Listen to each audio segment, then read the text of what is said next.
Hi, my name is Michael Chikeen. The smartest people I've met have one common belief, that us silly humans really don't know much. For example, we still don't know why planes stay in the air, or how Tylenol or even gravity works. Yeah, gravity. Look it up. In today's distracted, clickbait, misinformation age, I wish we could all be less certain, more humble, and a lot more curious. Admittedly, I've been known to struggle with all three.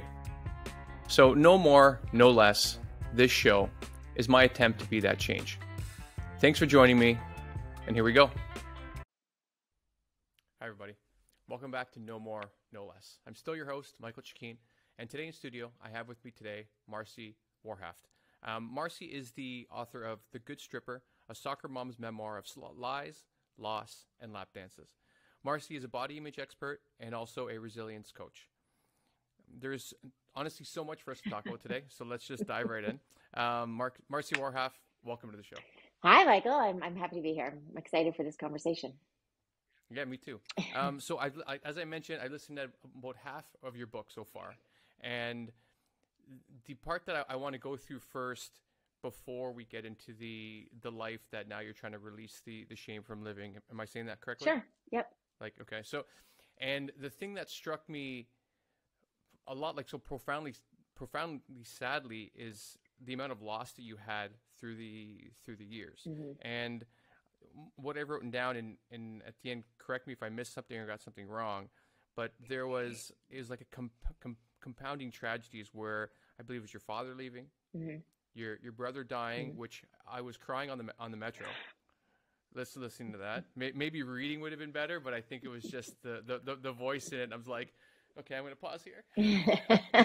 and losing your mother to cancer, and I believe it was more than one miscarriage. Is that right? Yeah, I had 2 miscarriages and then a stillborn. Right. That was the part I think I misheard it, and I wasn't sure if that was. And so that it really is profound to hear what you went through and how much you just dealt with ongoing, and you mm-hmm. were still, having your relationships and trying to have a great marriage and meet someone really great and all of these things.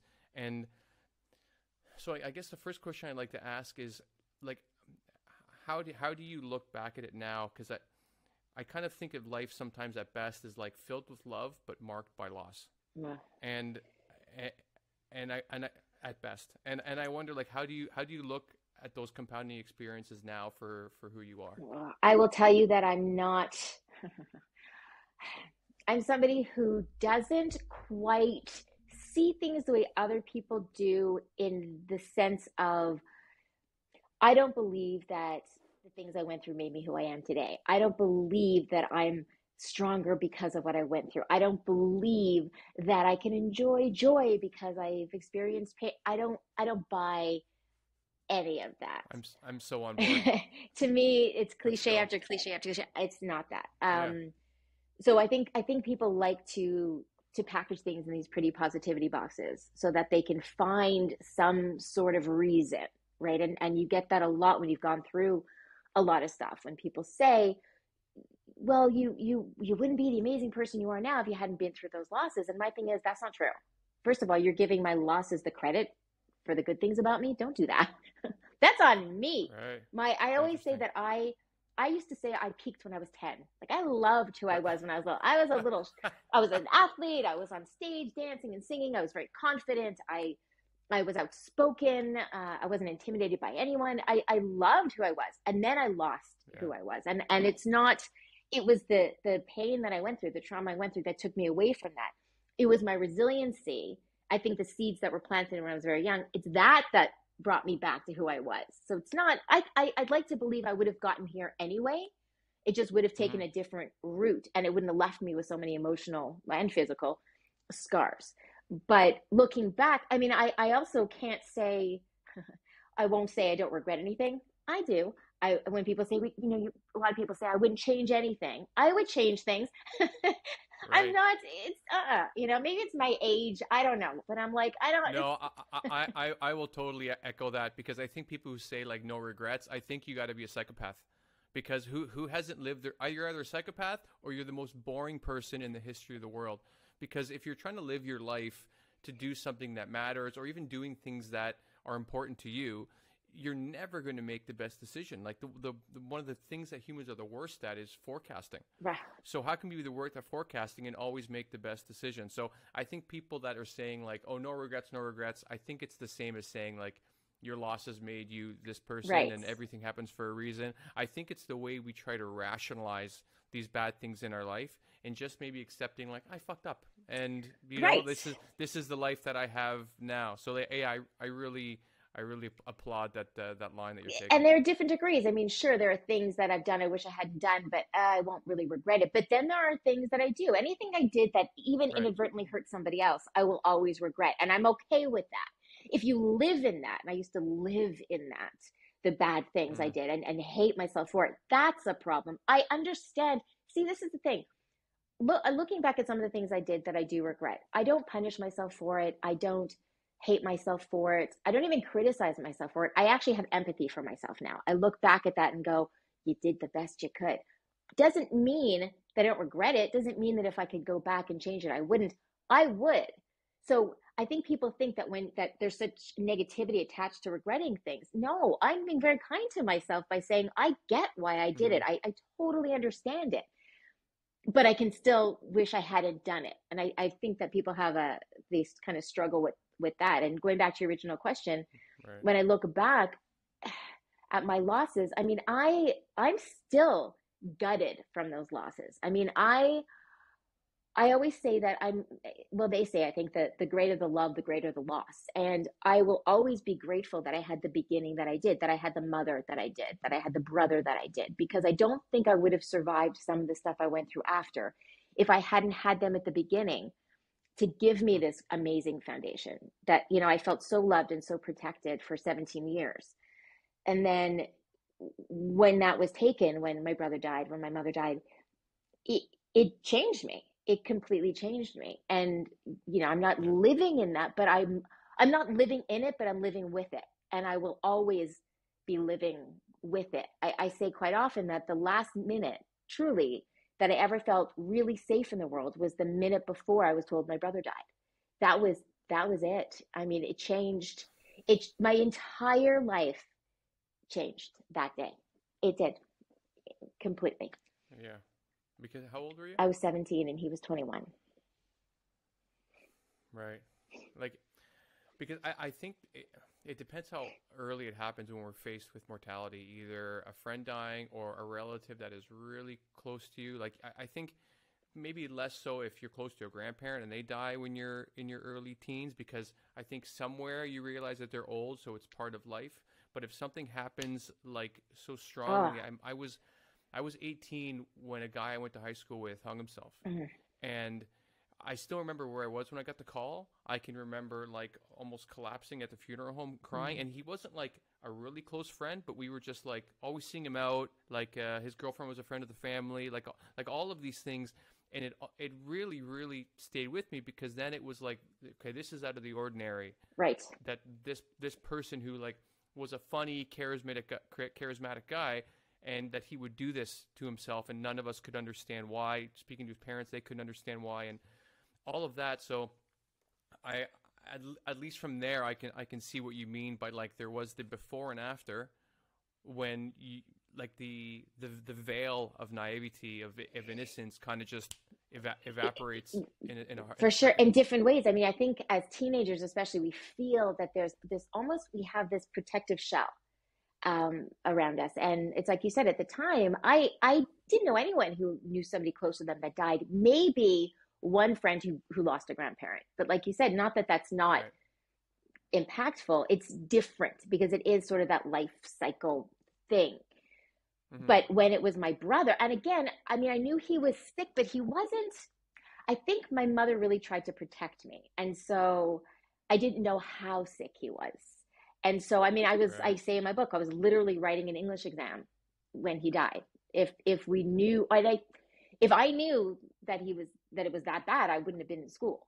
But I was taken out of the classroom and told. And so it was the fact that, to me, when my father left, my brother was like I could stand up to anybody and disagree with anybody, but to me, my brother was just he was just the best. I just everything he said, I adored him. And so when he this a beautiful, athletic, amazing guy, when he died, it was like, wow, at 21, it just nothing made sense. And all of a sudden, Yeah. it was like, what? Like this can happen. So when a teenager normally feels invincible, I didn't have that. Instead, it was like, instead of feeling like nothing bad can happen, I was like, anything bad can happen. Everything bad can happen because the worst had just happened. And We're it literally like your world just went upside upside your down. whole foundation, that whole foundation was gone. I mean, I refer to him Yeah. often as the invisible armor I wore around me outside all the time. You know, my mother was my home, so I lost my armor outside, and then I lost my home.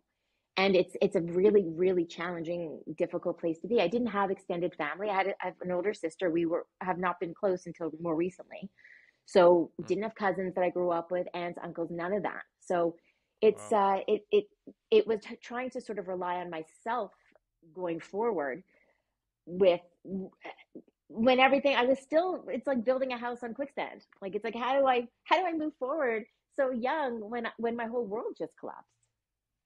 Right. And you said something interesting, how that your mom was trying to protect you from it when then when you found out, it was like getting hit by a Mm-hmm. semi, I'd imagine. And yeah, and I wonder, looking back, how you feel about that, because I had something similar as well, where a family member was trying to protect me when I had a grandparent that was ill, and they were just trying to not let us think it was so bad, and maybe they were delusional to it itself.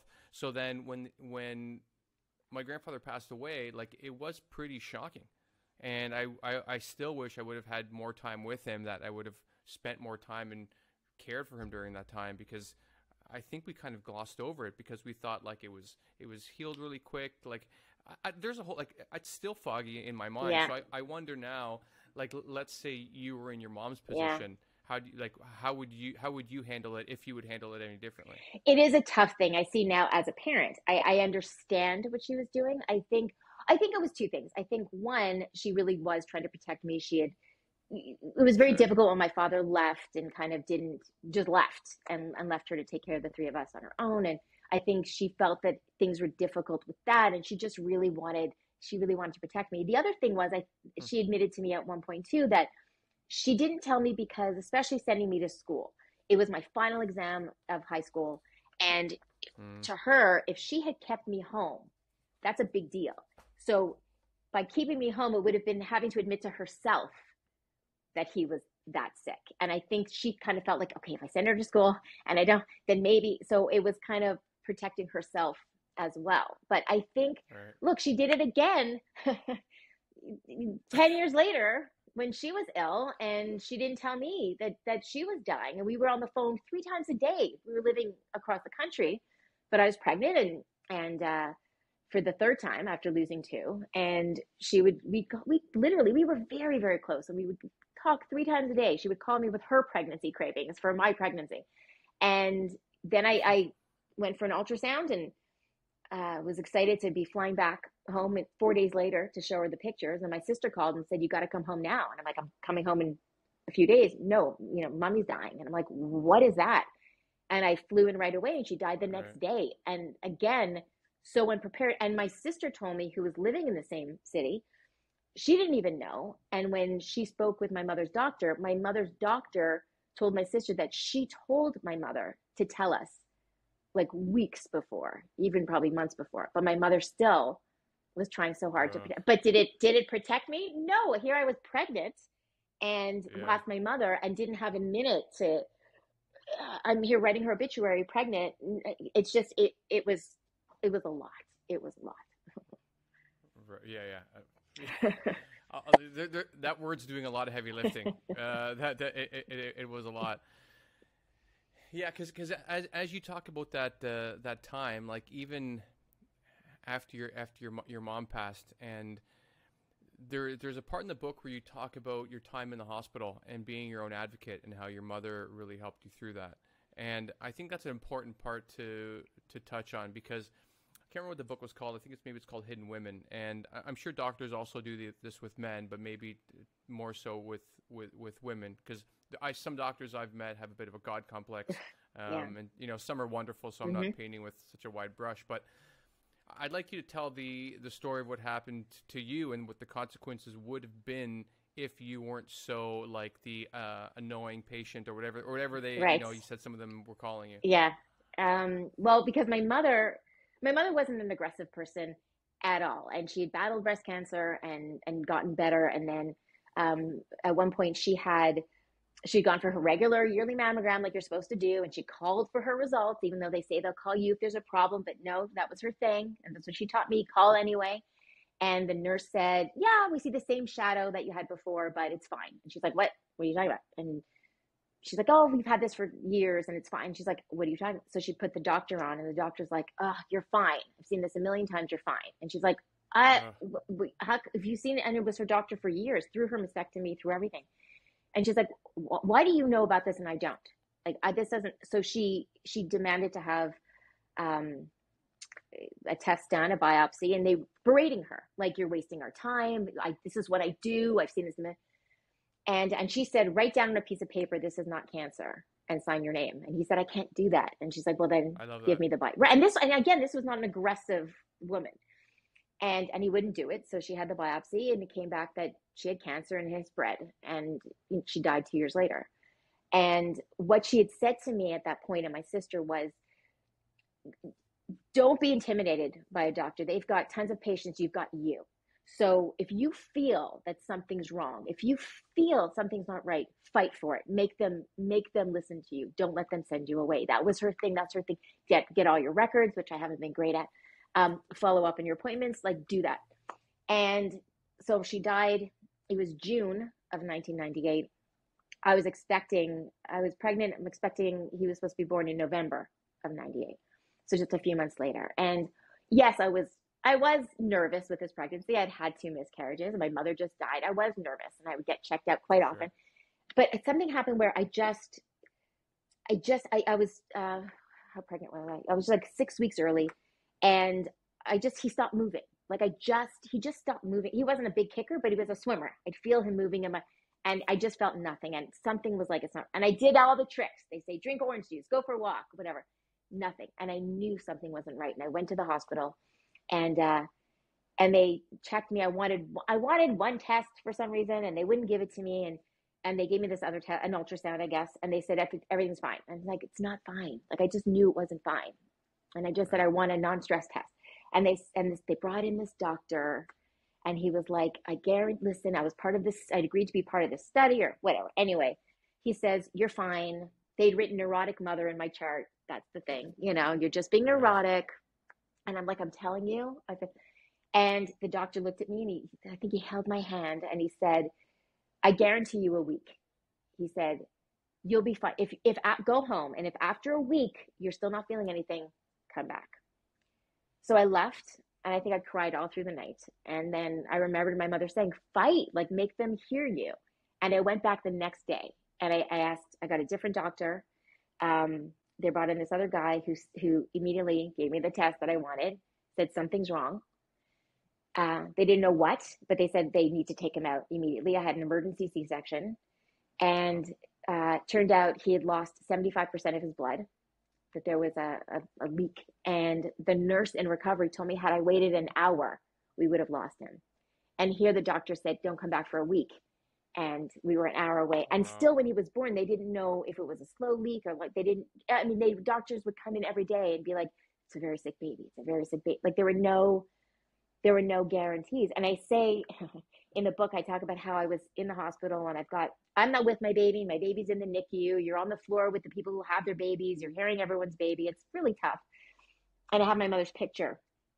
And this nurse comes in, and she's like, "Oh, is that your mom?" And I said, "Yeah." And she goes, "Oh, is she coming in?" And I said, "Oh, she just died." And she just bolted out of the room. And then and then she came back, and she was like, "I'm so sorry. I wasn't expecting that." I'm like, "Either was I." I wasn't prepared either. But You're like, how often do people bring pictures of their live mothers to have beside their bed? Exactly.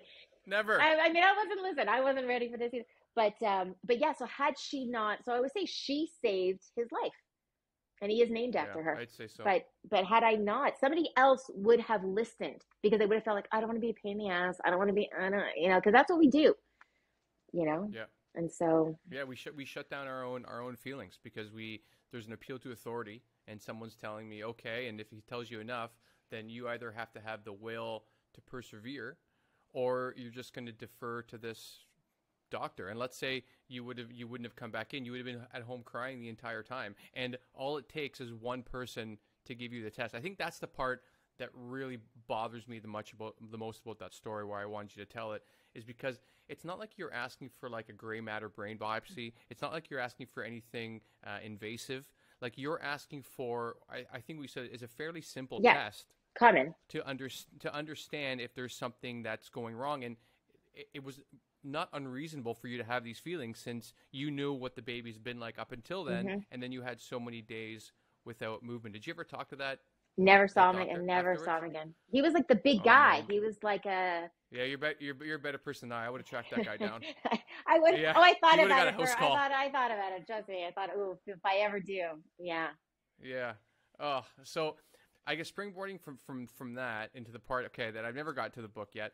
So what would you say? Oh, actually, no, sorry. I had something in my mind I wanted to cover first about the first chunk. Is that because I've been speaking to a bunch of mental health experts on this podcast recently about trauma and different therapies and modalities that people use to overcome trauma. And like you said, like things like happen to you, they never fully go away. Yeah. You kind of, I think, learn how to either repurpose their meaning or use the people that you've lost as catalysts for better things in your life, or to guide you, like you did in that last story. So I was wondering if you could share maybe what are some tools or therapy modalities that you've used over the years that you have felt have been the most helpful. Because sometimes because my first episode of this podcast is I did assisted MDMA therapy. Mm. And so that was really helpful for me to process the loss of my grandparents, which I didn't even know I needed to process, to be honest. And so I realized like talk therapy has a bit of a ceiling and everything has a bit of assistance. So I'm curious what you have found helpful over the years. Yeah, I'll tell you. I didn't really do a lot of that. You're like tequila. Well, no, but I will tell you, and from the book, one theme is the whole, I didn't do it properly. And what happened was at 17 years old and having a really shitty doctor and just being a teenager, I didn't deal with those feelings. And that's how I say all the time, Billy's death gave birth to my eating disorder. And I wasn't dealing with the loss. I wasn't dealing with everything. Absolutely. I mean, when he went into the hospital, I joined Weight Watchers. And I used to ask him all the time if I needed to lose weight. I never needed to lose weight. I was always fit. I was always active. But that became, and again, when he died, it was two things. It was me feeling completely vulnerable in the world, but it was also me feeling like he was a much better person than me. And it should have been me instead of him. I really felt like the world needed him more than it needed me. And if I was going to be here instead of him, I had to earn my place. I had to be deserving. And I didn't think at that point that I was smart enough or funny enough or interesting enough or anything enough. And I thought, well, maybe I could try to be pretty enough. And to my 17-year-old brain, it was, that means skinny. And also right.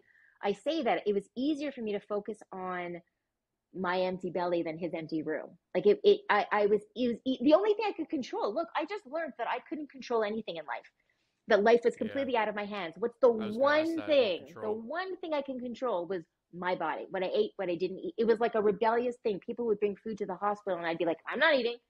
It was ridiculous. And then I had a doctor who was very messed up, who totally fed into that and told me I needed to lose weight to fit into society, even though my weight was fine. Yeah, that guy sounded like a bad villain from a terrible movie. Horrible human being. Yeah, terrible. Just lost my brother. Yeah.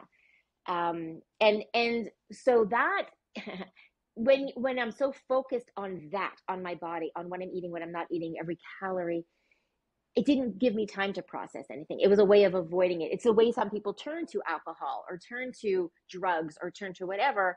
My thing was that it was my body. It was an eating disorder. And so that kept me from getting straight. It really set me back because I went from being this little girl who thought I could do anything to thinking I don't deserve to be anything. And that carried Right. through with me for a long time. So I did try therapy, but really I wasn't ready. I was at the time. Later on it helped, but I wasn't ready for it. And Yeah. I think the only thing, really skipping ahead, was when it came to that. First I had to deal with that. Because when all you're doing is thinking about what you've eaten, what you're eating, or what you're going to eat, or you can't do anything else. Your life becomes very, very small. And when I went into a recovery program, an outpatient recovery program that was quite intense for my eating Oh, disorder. So that was the first thing that changed me in a good way, because I started sleeping better, I started eating better. It just, that oh. kind of gave me, So you were no longer on autopilot, right, I guess. it gave me this even kind of play, I don't know, playing field, I guess. And that's not the right way to put it, but I was sort of stable, where now I can tackle other things in my life. You can't, it's kind of Okay. like if I had turned to alcohol and trying to move forward with your life, but you're drunk all the time. You can't. Right. So it's when you get clean, then you can go, okay, now. Um, Right. so there was, go ahead. And how did you like? I'm just asking, just from a like a healthcare perspective. Was this covered by like the Ontario government, or like how did you? Because in the States, I don't think most people can go to a rehab program because they can't No, afford it. I don't know well, how it works in Canada. it's tough because, and I had done a lot of research on this later after my recovery, and it's awful, because even here, if you go to a rehab place, like an inpatient kind of thing, it's tons and tons and tons of money. Mm, Or you can get in, but okay, so either you're paying a lot of money and you get in right away, or you can save money, but you're on a waiting list that could literally go on for years. I remember calling one place. right. I'd already been in recovery, but I was curious, and I called them and said, "Okay, so if I don't have the money to pay it on the insurance, how long do I wait?" And I remember her saying years plus. That's all she gave me, years plus. And I thought, if I can wait years, I don't need I don't need the program. If you can wait. Is the plus really necessary I in know, it's that awful. sentence It's there? Like awful. years plus. Why don't you just say forever? Forever. So this, I was All right. with this one. It was through a hospital. It was through North York General Hospital, and they had it was the first year, I think, that they had adults. It had always been a kids program, and then they Okay. created one for adults. And but there's still a waiting list. Like, I was put on a waiting list for a year. And I remember my time came up, and I was in this delusional thing of, I don't need it, I'm fine. And then lost my place. And like 2 months later, I was like, no, I need it, I'm not fine. And was put back on the Wow. waiting list. And then my time came up. And it's a tough thing, because so many people are waiting. They give you a grace period of about 3 weeks. And if you're not on board, if you're not doing what you got to do, you're out. They kick you out so that they can make space for someone else. Right. But I was Yeah. lucky. That's really interesting how you said that was kind of a reset point for you, because I think you're right. If you're not sleeping well, you're always under some sort of alcohol or narcotic based recovery, like the next day, the next week, or whatever. Then it's hard to make any good decisions or even see your life You clearly. can't. Right. And so I think a lot of people, my friends and I joke with this a little bit, that like it's only until around like 35 where you kind of just all of a sudden have enough information about the world that you can look back and you'd like, how the fuck did I get here?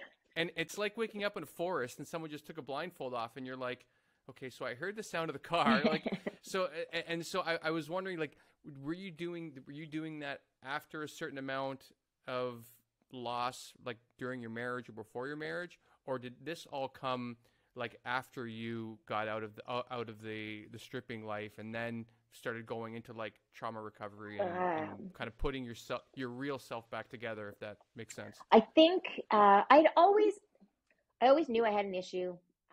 I knew I had a problem. I wasn't in denial with that, and so I think even through my marriage, I would see therapists here and there. But again, I wasn't ready. I wasn't ready. Right. And I also saw some. I mean, I tell anyone who's looking for therapy, give it a chance, because you can meet somebody who's terrible for you, and then that Sure. could scare you off. But don't, because there are some great ones, not so great ones. Keep looking. But nothing really helped, because again, I wasn't ready, and it was. I mean, my marriage was long, so there was a lot that went on in this 24-year span, and so the my crazy time, as I call it, that kind of ended in my early mid 30s, I'm going to say. I was still struggling with the eating disorder, still struggling with a lot. And then when I sort of realized I needed to stop that, So still married, still a mom. I'm always going to be a mom. But I decided, okay, I'm going to get out of that life, like all the sexual stuff that was happening, and change my marriage and get healthy. So it was years ago in my 30s when I went into the program to get healthy. That was the first step. So that absolutely was the first step to me getting closer to who I was, getting healthier emotionally, physically, everything. And I thought that was the answer. Like I thought that, okay, from now on it's going to be smooth sailing as far as my mental health and all of that. Right. Famous last Right. words. Because what I realized was that even though that part of me was good, uh, I had not dealt with what we were talking about earlier, some of the stuff that I had done during my quote unquote crazy time. I hadn't dealt with a lot of shame and guilt that I was carrying. And so even though by this point I was doing great things, I mean, this was back right before Facebook. So I mean, I was the only recognized body image expert that was going on TV shows and talking about it on the radio and writing for Huffington Post. And I was going into schools and talking, and I felt good about myself, and I felt like I was doing something good for other people. But I still was, I really realized, no, there was parts of me where I would go on TV, let's say, and be talking, and I think, okay, what if somebody from my past sees me? And what if they call people? What if they tell people? What if the truth comes out? Like I lived with this fear. Oh, that's interesting. Okay, so now it's probably a time for to go back to that time, because now people are wondering, like, what did she do? What did she do?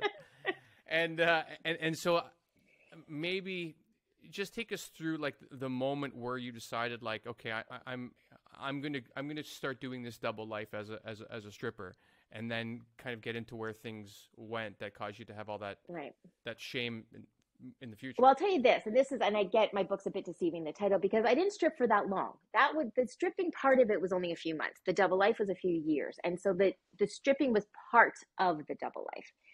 And what I mean by that is I really did sort of I felt like two different people. I mean, I mentioned in the book, there was one day I literally looked at myself in the mirror and said out loud, "Who are you?" I did not recognize myself. And what had happened, yeah, huge. So what had happened was I had, as you said, had gone through trauma after trauma after trauma after trauma. And including me being in the hospital myself, getting ill, being there for 2 months, kidney failure, respiratory failure, and being given a 25% chance of surviving, and having to learn how to walk again, talk again, breathe again on my own. So, and then getting out of the hospital and getting pregnant again and having another baby. And it was my body, my mind, everything there was too much. There was just, and something happened in me that said, you're done. Like you're full up. Like your trauma meter is over. And I had a therapist describe it as traumatic overload. So it was just, I had reached beyond the point and I couldn't take any more. I seemed fine. I was in love with my new baby, and that was all. There wasn't a postpartum thing. I felt very connected with my kids. I felt very disconnected from myself. And it may have been from years of trying to push away the trauma. I was still with my eating disorder, still dealing with that at the time. And then, and this gets tricky. I talk about it openly in my book, but I try not to talk about it too openly when I'm talking about it. It's my marriage. Because I don't like to talk too much about my relationship like that. But I do talk about it in my book. Because my story isn't about my ex-husband, but my relationship absolutely played a role. So I can't not talk about it. But my marriage took a turn right after my second baby was born. And I had gotten out of the hospital in, I think, April of 2000, and my son was born in 2001. So there wasn't a lot of time in there. I was recovering from a lot. And he wanted to change the dynamic of our marriage. He wanted to open up our marriage and wanted me to sleep with other people. And I'll tell you that I was never a prude. That was never an issue. It wasn't that. But my body had been through a lot. I mean, especially, like, I'll tell you something.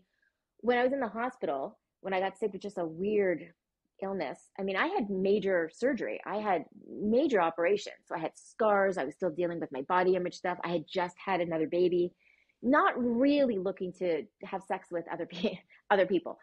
And it was something he had brought up earlier in our marriage that I wasn't into, and brought up again. And at this point, I think what had happened was I felt, as I said, my brother was gone, my father was out of the picture, my mother was gone, my sister and I weren't talking. I didn't have anybody. And I felt like, as much as you don't want your partner to be possessive, you do want them to feel a little protective. And I felt I had lost the protection from my mom. I had lost the protection from my brother. Here I felt very unloved, really. And I will say that, I say this all the time. He was fantastic when I was sick in the hospital. Amazing. And I think that's what was sort of a shock to me too. He was so fantastic that just so soon after that, instead of, you think maybe your partner would be a little overprotective because they almost lost you, that the fact that he was like, no, I want to sleep with my friend, and I want that, it just, I started to feel like I did when Billy died, which was, okay, I've got to earn my place. There's nothing really special about me. At the time when I was 17, I thought I've got to lose weight to be pretty enough. And here I thought, okay, so if I'm not worthy of love, but I could be wanted physically, then maybe that's where I could find my worth. Maybe that's what my purpose is. And so that's where the break came, where there were two purposes in my life. I wanted to be the best mother I could be because I'd had the best mother. And also because I had come so close to dying when I was 29, that I felt like, I don't know how much time I have. I learned early that it could go at any time. I still feel like that. Like, I don't know. So I thought, okay, if I go quickly young, I want my kids to have amazing memories. So being like, making them feel loved every second was a huge priority. But then when it came to myself, I kind of felt like, well, I'm not going to be loved anymore. Like that ship sailed.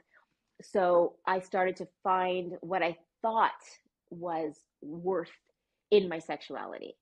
And then that just became a whole other monster, because that was happening. We did go out there, we did start swinging, I did sleep with his friends, I did.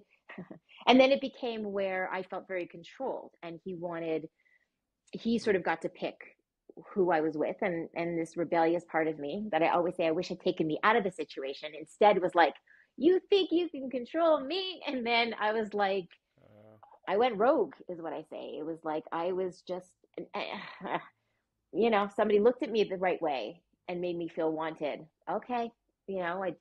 So I was doing this with my kids as much. But that was like while you were married. Yeah. Like, so let's say you're out at a function, and this is without your husband knowing. No, he knew. Well, no, he knew everything. Like, this is the thing. So he knew, and he even like, all right. So when we were together doing things, it was fine.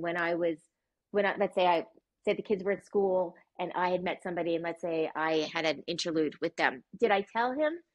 No. Did he know? Did he find stuff? He knew. We shared an email address at the time. This is like going back. He knew, but we didn't talk about it because I think he wanted the other stuff to continue, right? The stuff that was benefiting him.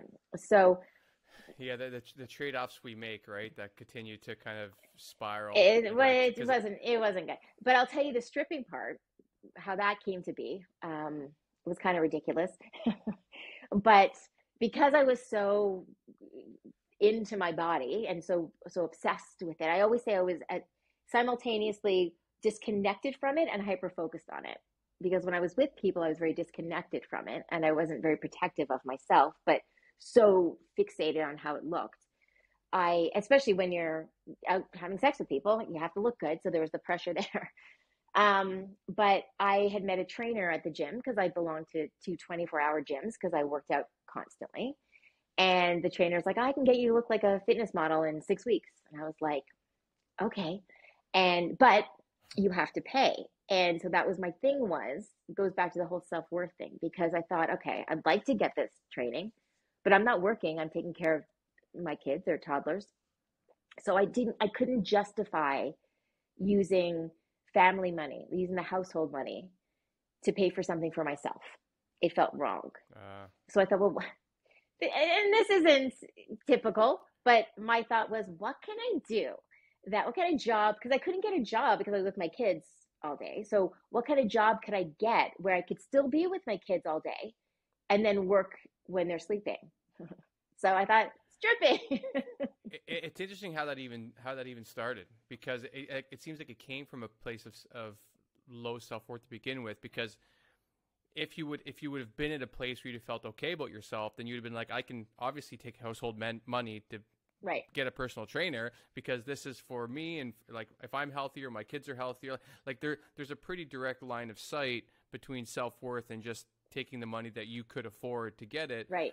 And do you think there was something lurking beneath that you already wanted to try stripping, and you kind of went around the block to get there, like strategically in your mind, or no? Well, at that point, see, the reason why it wasn't such a big jump for me at that point was because I had already kind of done the whole split personality thing. I was already living in that. We were swinging. We were going to strip clubs. So we would go to strip clubs together. And I had really become, it really was this bizarre version of myself where I really was out of control. And, but we would go to these places where they would pull women up on stage from the crowd and they'd flash. And I'd be like, no, take everything off. Like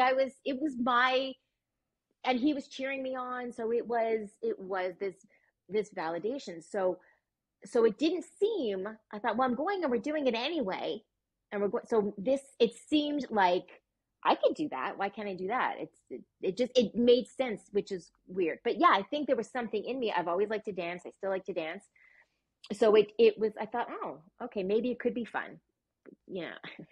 So right. I remember I went, I had my little audition and like, and I talk about how ridiculous it was because, so I went I'll say this. So when I went when I started there, I started dancing. And then I remember this girl coming over to me, this woman who was dancing, and she was kind of new. And she said, I had just gotten off stage, and she said, how long did it take you like to get the nerve to go on stage? And I'm like, what do you mean? She's like, well, I've been here for like 3 months and I can't. And I'm like, what? Like, I didn't even know that was a first date. Like, I didn't even know that was a thing that was my favorite part. My favorite part was being on stage. Right. I didn't like the having to sell myself part.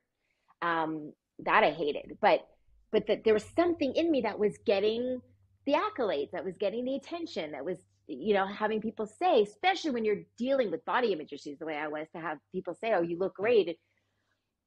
And there was the dancing part that was kind of liberating. And I felt like I was in a little bit of control and I was getting money, which I would put to groceries and stuff like that.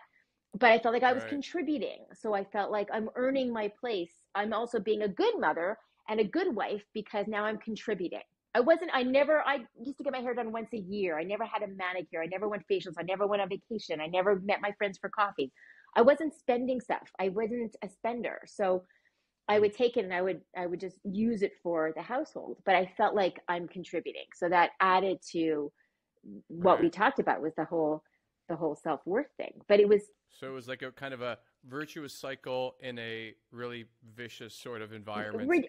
Horrible. And because you're getting your validation, you're getting money for the family, you're able to do more with it. You probably bought more things for your kids as well. Like you kind of felt empowered on stage, like you said, but it's in this lifestyle that the better angels of your nature wanted nothing to do with. So did you looking back now, do you ever feel that there was a conscious moment where, like I always say, like the child inside you, our authentic selves, was kind of knocking at the door a little bit, being like, why are we still doing this? Like, or was it completely turned off until you hit a point? I'd like to know, looking back, if you can remember that. Well, there are a few things. I mean, there were times when I felt so disconnected that I remember thinking to myself, I should feel scared in this situation. I should feel worried in this. I should feel, and I didn't. Like I just was so disconnected that I wasn't at all. Do you think you were so, because it sounds disassociative.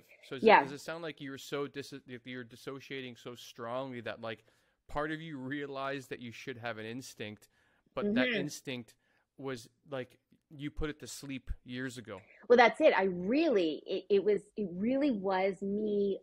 I would be able to look sort of at myself from the outside in and go and think. I still say there's so many times I'll say, "How is this my life? How is this my life?" But I couldn't. There Right. wasn't that feeling. Like I thought logically, this should seem so crazy to me, But I think the problem too. I know what the problem was also. I was in such this vicious cycle where I talk about how when I was dancing, I would go a couple of days without sleep. So I would be with my Yikes. kids. I'd put them to bed. I would go to the club. I would dance. And I described how I literally was the only one. I didn't drink at all, didn't have a sip of alcohol or a drug the entire time. I would have my protein shake in my locker, drink my protein shake that my trainer approved of. I'd get Right. home at like 3, 4 o'clock in the morning. I would change into my workout gear. I'd go to the 24-hour gym. I'd work out, go to the 24-hour groceries. Every 24-hour place in my neighborhood knew me, get whatever the kids needed, come back, take a shower, be up with the kids, and start over again. I would do that. And I wasn't tired. Like it Wow. was nuts, crazy. But that was because I thought sleep, like only lazy people need sleep. What are you talking about? When people go, how do you fit so many things in the day? And I'm like, well, you're sleeping. What is that? Like there's some of these, Oh my what are these? God. I would wake up at like 4 in the morning and go, okay, I'm not supposed to get up till 6, but it's 4. I mean, if I get up now, I have 2 more. And it got earlier and earlier and earlier and earlier Right. until I was making up stories when I'd go to the gym and the people working there would be like, what are you doing here at 2 in the morning? And I'm like, shift work. Like, no, but it was ridiculous.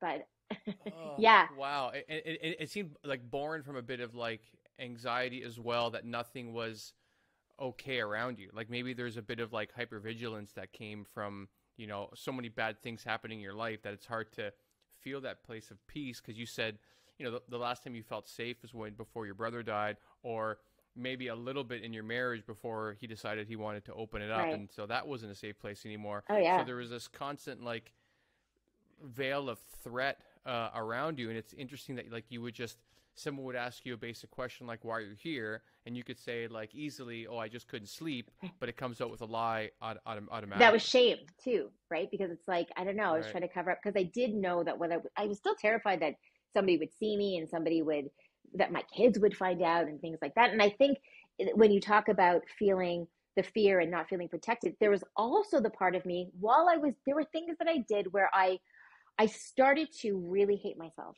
at this time. And I think put myself in situations that were dangerous because I felt like if anything bad happened to me, I deserved it. And so, an example of Oh that no. was, I talk about it in the book. There was one time when I think I'd already stopped dancing at this point, and I felt like I had eaten too much and I wanted to go to the gym. And I decided not to drive to the gym. It was about an hour away. I was going to walk because why not burn the calories? And so I left my house at midnight and I walked to my gym and I had my, few hour workout and then walked back from the gym. And it was a Sunday night. I remember it was quiet and I thought, I was terrified on the way back, realizing I'm walking. It's like 4 o'clock in the morning by myself, this long walk, like anything bad can happen. And I remember thinking, what if something terrible happens to me? And my kids wake up and they say, where's mommy? And their dad has to say something terrible. I mean, why was I out by myself in the middle of the night just because I was so terrified? I was more afraid of gaining weight than I was of dying. And and I did feel like if something bad happened, I deserved it. So there were times when I would, for example, when I was Right. acting out sexually, there was I remember specifically one person I was with a couple of times and I was with him to punish myself. I felt like I knew they didn't care about me. I felt like I was a terrible person, and to prove to myself how bad a person I was, that I had to have sex with him to just validate how bad. And then I would binge eat to punish myself even more, so I could feel the physical pain from that. Right. And you just met this person like he was just a shitty person you met out in the world, Yeah, and you're like, okay. yeah. Right. And so what were some of the things that, if you can share, that looking back, you can tell were like kind of light posts on the way to you reaching whatever bottom was to realize that you had to get I'll tell out? you Like, what are some of exactly. the Well, things here, I'll tell you, okay. and I won't say exactly because it was the hardest chapter of my book to write, next to the one about my brother. I wrote it through the night because I didn't want to stay in it for more than that day. There was one thing that really got me out, and I won't get too specific, but I will say this. My biggest regrets. This isn't a Christian podcast. You can be No, I know, but I want people to read the book. Like, And it's yeah. still hard for me to talk about. So I think my biggest shame, it's not the dancing. There's no shame in that. It's not even having sex with kind of people I didn't really know. See, there were a few times when I had sex with men who were married, and that's something that's one of the things I won't ever forgive myself for. I understand why, so I don't hate myself for it anymore. I get it. But it's one of those things that I will regret. 100% I regret. And this person that I was just talking about was one of those people. And I will tell you this, my routine, this is back when we had like one big computer in the basement, right? We're going back like 20 years. Right. And my routines, I get up super early in the morning. This is, yeah, I wasn't dancing anymore, but I was still in the middle of it all. And I'd go into the basement and I'd check my email, and then I'd go to the gym at like 4 o'clock in the morning. And one day I did that, and I got up, went down, and I got 3 emails from 3 wives. Yeah. And I mean, I'm laughing about it, but I was not, let me tell you, it was like, what the fuck? Because it was the first time I realized that I wasn't just hurting myself. I was okay with hurting myself. Right. It was this realization that, oh my God, 3 women feel shitty this morning. And it's because they found out about me. I have part of that. How do they all because find out men simultaneously? Did you put out a mass email to these ladies? No, but guys don't know how to delete texts or emails. So yeah, but it was awful. I mean, it was awful. Right, sure. And then I remember, and this I'll leave for you to read because it's tough to talk about even, but I said that was the point where I went, I can't do this anymore. Oh my God. Like, it was like, I can't do, I was done. And I went upstairs to tell my husband what had happened. And his response was devastating to me. Not at all what you'd expect. It just kind of reinforced that really I was just good for sex. But I knew that I had to change, and called my therapist, left 100 messages at the time. And he was like, get out of it all, like get out of everything, the stuff that I was doing with my husband, whatever we were doing together. And as far as like swinging and things like that, no more dancing, no more strip clubs, no more anything, and get into an eating disorder program and just change everything. And that was honestly, it was that morning that was the catalyst to the first thing to change. I mean, then I said I did get healthy and we did move forward and all that stuff, but I still hadn't dealt with all the shit that I had done. And, I'd go through the grocery store and a man would look at me weird. And I'd think my kids, and I say this in the book too. There was one time I had just done a workshop at a school, feeling great. And then walking through the grocery store, and my son's like, why is that man looking at you weird? And I'm like, maybe he thinks he knows me. And my thought was, maybe he thinks he knows me. Maybe did I have sex with him? Like, did I dance for him? Like, I don't know. I honestly, so there was that fear. Because is that was, I'm trying to get an idea of the lifestyle. Because is that how like regular it was, sleeping with people you didn't know, that it'd be like, I don't even recognize this guy, but it's very possible. No, I mean, I wasn't, listen, I was busy. Well, because I don't know if drugs were involved and things like that. No, none of that. So I said not a drug, not an alcohol. I mean, I was on medication after my surgeries. I was on high medication, but it didn't do that. No, I wasn't. Listen, I still had toddlers. I wasn't have that much free time, but it was enough. It was, and you know what too? I think I was in such a haze because I absolutely know that there are at least a couple of people who could be standing right in front of me, and I wouldn't recognize them that I had been with. I was in such I just. Well, it's interesting because I've had this not this conversation, obviously, but I've had conversations on this specific topic with some like female friends and guy friends as well about like just the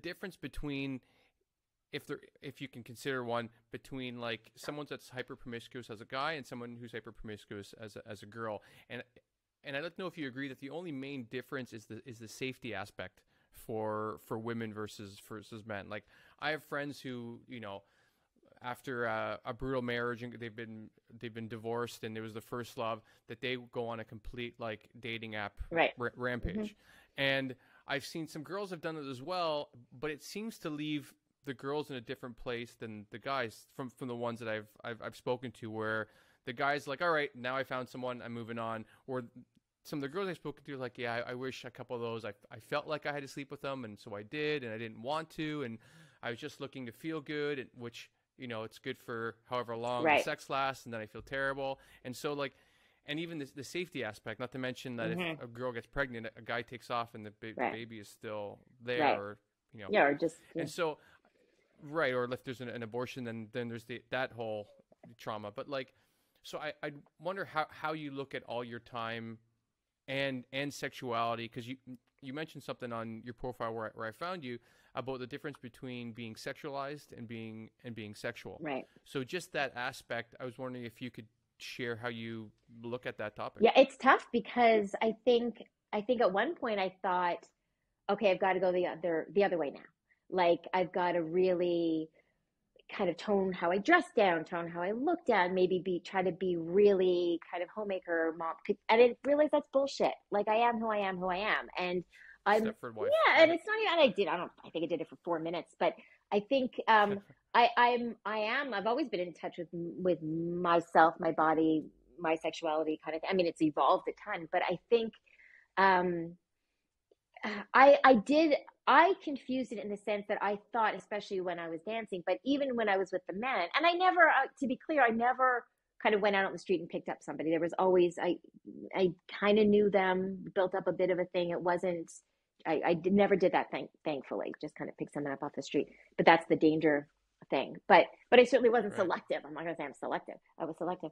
But I felt in those moments that I had a bit of control, that I was controlling my sexuality, or I'm owning myself, or he can't control me, so I'm going to, and that sort of feeling sexual. But no, I wasn't, because I was allowing myself to be sexualized, because I was getting my self-worth from that. If I was just enjoying it, if it was just, hey, anybody who wants to have sex, I don't care who they have sex with, how many times, how often, if you are enjoying it and you feel good about it, do it. I don't care.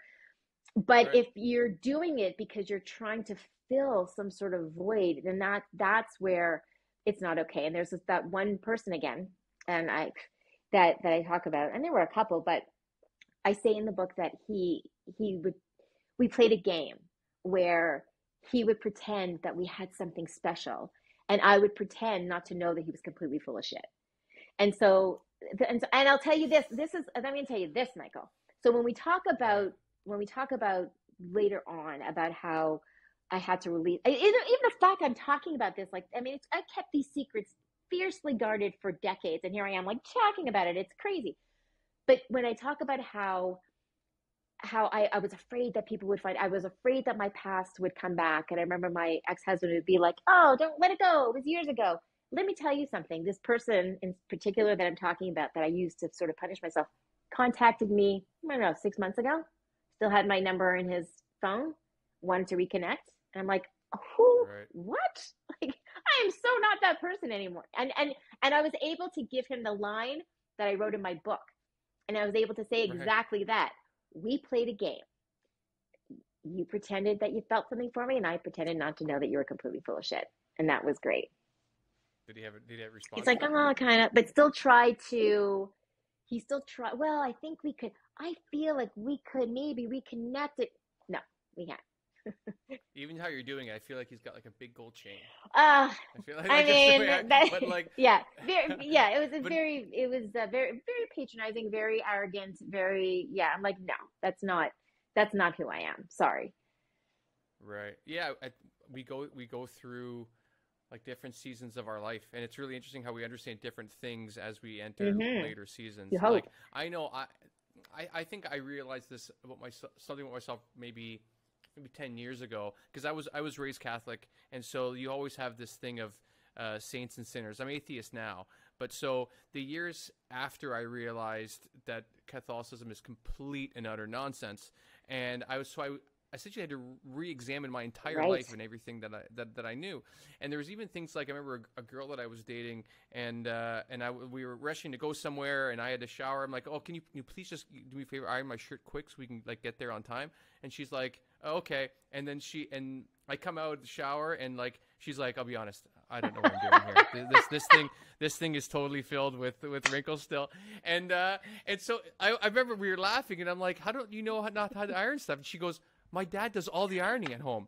And like at that moment, it's so silly looking back now, but like my stupid like sheltered brain was like, what? How did that? What? Your dad does all the, like, so silly. Like again, Catholic Italian, like traditional gender role sort of situation. And so even Catholicism, you have this concept of like saints and sinners. Like no one has either or. Like you're either a good person or a bad person, and that's it. And there's so much judgment, so much judgment. And so I'm glad you said that. Like, yeah, if you're going out there and you're having sex and you're with someone that is not going to be a long-term partner, and you feel respected and you feel good, well then fine. I think the hard part is the gray area in that, and really like, because like you said, if you're so disconnected from yourself, you might be rationalizing that, totally. Like, yeah, this is fun. Yeah. Meanwhile, like 5 years later, you're like, oh, those were terrible. Oh, for sure. But then, ideas. And that's okay, though. I think for sure that's going to happen, and it's okay, like we said at the beginning, to say, oh God, listen. I will tell you that and I'm not even talking. I'm talking about post my divorce too. Listen, I had some times that I'll be brushing my teeth and going, and somebody will pop into my head, and I'm like, oh God, what was I thinking? I mean, that happens. But the important thing is to be able to look at it and go, oh God, what was I thinking? And leave it at that. And what you don't want to do is go, oh my God, I was a terrible person. Oh my God, that was such a big mistake. Oh my God, I shouldn't have done that. And to feel like, ugh. It's guilt versus shame. Because I think that's why I really love that you're going and talking about this so openly and the things that you've done. Because if we carry around that shame for so long, I think it just runs the show, and we don't even 100%. realize it. And these are conversations, again, I've had with men recently of like, men really don't feel their feelings. Right. And so the idea is that, and I've come a long way in trying to like recognize, okay, I feel angry now, I feel sad, I feel betrayed, like all of these things, because it's still there. Yeah. Like even if you pretend it's anger or all these things, like the sadness is still going to be running the show until, and my working theory is that like it's still that inner child. Right. And if you're not talking to it, well, then it's going to act out in different ways. And if you are, then I think you're able to make better decisions. It comes out. It comes out in some way. If what I say too is, when you push down those feelings, all you're doing is pushing them further down where they can do the most damage. You're not getting rid of them. It's also, it'll come out, sometimes it'll come out where you work too much, or like me, through an eating disorder, or then you go to alcohol, or then you go to, it's going to come out. Those feelings aren't good. It's like if you're in a horrible mood and somebody says, cheer up, you're not going to go, oh, right. Okay. Thank you. That's all I needed. I didn't even think of that. I don't have to feel like garbage today. Okay. I've been hating myself for no reason. I just had to cheer up. It's, it's like people say, suck it up. Well, what am I going to do with it? You can't, it's still there. So we have to process that. And I think for me, a huge turning point in my life came, it was a few years after I got divorced. So that was the first step to leaving my marriage, which was really hard. I mean, I had been married, like I said, 24 years. I had never paid a bill on my own. I had never owned a car. I had never, I was in my late 40s when I put gas in my car for the first time, because I thought, I'm too stupid. I'm not going to know how to do that. Like when I left my marriage, I knew nothing. I didn't know who I was. I thought I was incapable of anything, but I knew I needed to get out. Honestly, good for you. Well, because I've seen a lot of people stay in marriages for a long time that you realize 10 years later they should have gotten divorced, but now they're like, oh, it's too late. So I have to say, like honestly, that's a huge step, especially when there's like financial barriers and the fact that you're like, you haven't put gas in your own car, like little minor things like that. I can imagine that that was terrifying to Terrifying. do and not easy. Horrible. And again, I didn't have parents that I could lean on or ask. And I talk about in the book, I literally went into my bank and I said to the woman, first I went in once, spoke with somebody. She was very young and she was just telling me what to do. And I was like shaking my head. Okay. Walked out, cried in my car because I didn't understand anything. Made another appointment, went back and said to the woman, I understand nothing and I have to understand everything. Talk to me like I'm a child and I won't be offended. And that's what I had to do because I had to learn how to do so. And it's funny because still to this day, people will say to me all the time, like, "Oh my God, you've overcome so much. I couldn't I couldn't get through half the things you went through." But I'm still learning basics. I'm still learning things that most people just know. I'm still intimidated in situations that are easy for other people because I just had a very different life experience. And that's where I have to be kind to myself and realize, no, Yeah. you did other things. Like your life was different. So I can't get hard on myself when I realize I still have a lot to learn. But I think for me, the biggest, obviously the biggest turning point was when I was turning 50 and I thought, I was still hiding everything. I was happy, but I still felt like I was living half my life because I was still afraid that people would find out stuff about me. I was still afraid when I met somebody new, how much do I tell them? Do I have to tell them anything? What are they going to think? And I was also getting myself into relationships where I knew they weren't right for me, but I felt, okay, they knew a little bit about my past because I told them a little bit. They still wanted to be with me. I should feel grateful that somebody wants me because of my past. So I shouldn't Right. expect more. I know it wasn't right for So me. even if you wanted a better partner and that person wasn't right for you, you're like, I should just hold on Yes. for dear life here because maybe I'll meet someone else who doesn't accept even this basic part Right, of me. because I hadn't accepted it.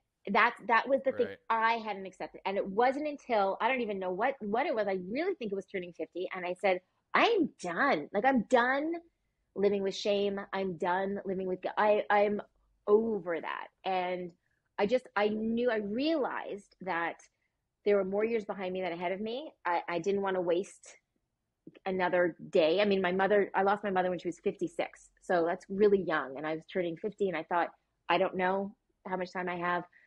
I'm not going to get to the end of my life and feel like I couldn't be me. I was tired of that. And I felt like there was a lot in me that wanted to come out. And I thought, okay, this is it. The only way I can do it is if I tell everyone who I am. And it was weird. It was because I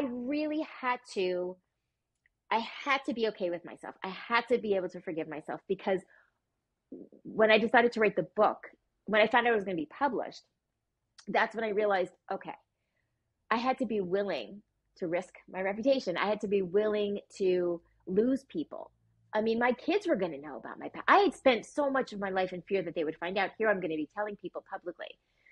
I had That's a to, tough one. huge. I had to be okay with that because if I wasn't okay with it, then the minute somebody judged me, I was going to crumble. So because it was the first time in my life that I was okay with me, it didn't matter when anyone else thought. What I've learned is that the hard part was going through what I went through.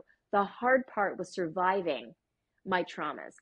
I'm not going to judge myself on how I did that. I did it. It wasn't clean. It was messy and it was dirty and it wasn't great.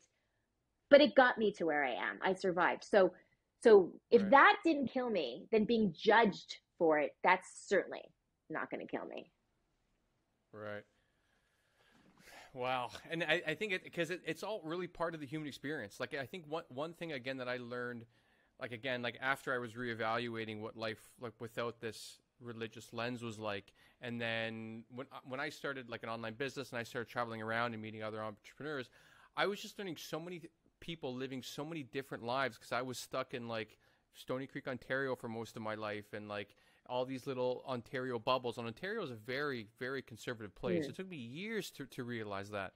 Even Toronto, for a big city, is a fairly conservative like lifestyle. Everyone kind of there's kind of tall poppy syndrome in Canada. You know, like if you stand up and you're doing something that isn't Mm. what everyone else is doing. Oh, you don't work for a bank. You're not a teacher. Right. You're not like you know what I mean. Like so, and so when I've met all these people that have been doing like so many different things with their life, traveling around and then finding how to make ends meet when they get back, and then I think that is the real experience of being human. Like what you went through is the experience of being human. Like put anybody in your shoes that loses a family member that's close, and then another one, and all these things. Like, and that's what really like right away compelled me to want to chat with you. And what do you think?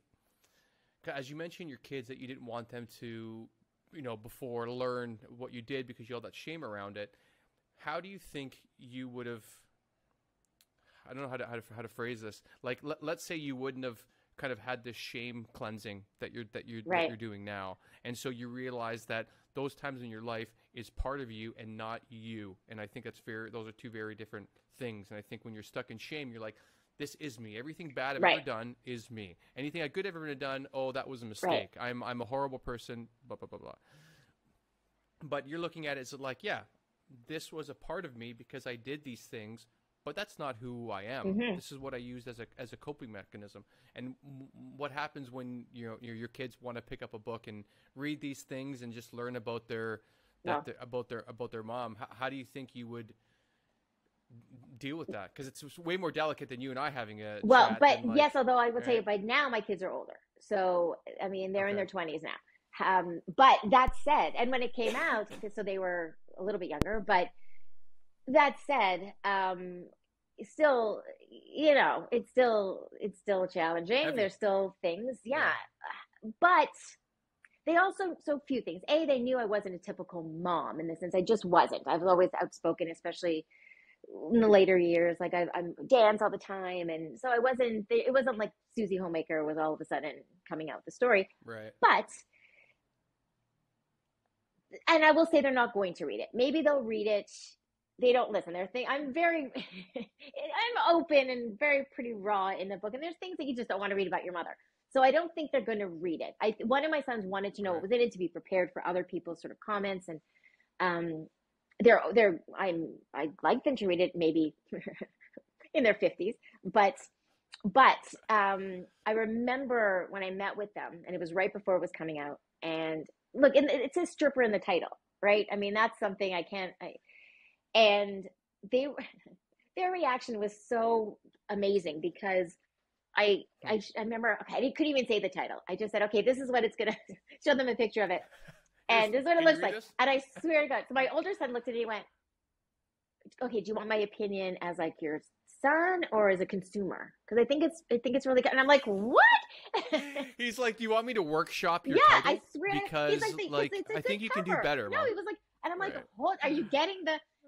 and both of them, their reactions were, so I kept saying to them, I would tell them, I didn't throw everything at them because that's crazy, but I told them parts. And so they would be prepared. And I'd say, I made a lot of mistakes, but and I just wanted you to be this whole thing. And so first my younger son said, when did this happen? Like, why he's like, I don't care. And he's like, I don't mean I don't care, but like, it doesn't affect, and that made me think, it's because I was there, right? Those days that I didn't sleep, I was there. So it's not like I was off doing crazy things, leaving them to their own devices.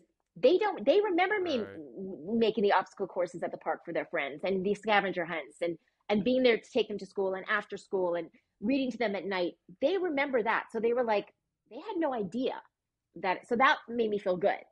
The other thing, then my older son said, he goes, Mom, you keep saying that you made all these mistakes, but you also keep saying that you wanted us to be happy. We're happy. So maybe they weren't such big mistakes. And that was the other. How old's that kid? So they were at the time, what was it, maybe 3 years ago? So 21 and 18 maybe. Man, how much more emotional intelligence does the younger generation have than when you and I were? I don't know. It is ridiculous. Like I can't even go on Instagram without seeing like a post from like the holistic psychologist, someone talking about boundaries, the secure relationship, like for all the horrors that social media and the iPhone has brought to us, and it's a devil's playground. Right. But there is now so much more that like a 21-year-old is so well adjusted that he gave you like, that's like, third level, like master's psychology sort of. Yeah. It was huge. And it really did make me go, like it was such a relief from that. And they said, we have your back. Good job, regardless, Mom. we Good well, job. and I will listen. I'll give credit to both their parents, you know. But yeah, but then I think what I learned also was that can only give your kids lessons with the good stuff. You know, like they have to. I think one of the greatest gifts my mother gave me was that she wasn't perfect. To me, to me, I think she was the greatest mother in the world.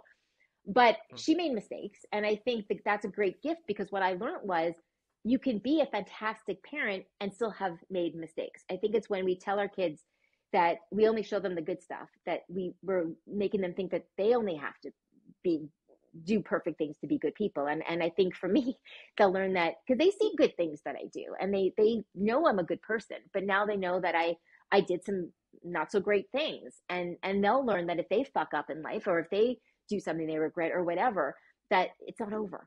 That it's okay, that Yeah. they're still good people. It's It's just like the you part. said, It's not the whole. good people can do bad things, you know, depending on whatever. Not that they will, but it's just yeah, what you do a lot of it is why. It's the why. If you hurt somebody because you want to hurt them, Hmm. and you're a bad person. But if you hurt someone because you're going through something and you do it inadvertently, like you can't.